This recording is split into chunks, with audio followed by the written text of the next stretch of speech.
لا تجعل مظهر الصيدلية يخدعك، فبعض الأماكن التي تسمى صيدليات تخفي كوارث لا تصدق.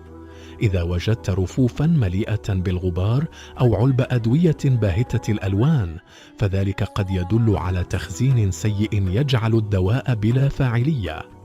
وإذا عرضوا عليك أدوية دون وصفة طبية أو قدموا لك مسكنات وكأنها حل سحري لأي ألم، فاعلم أنك أمام صيدلية تقامر بصحتك.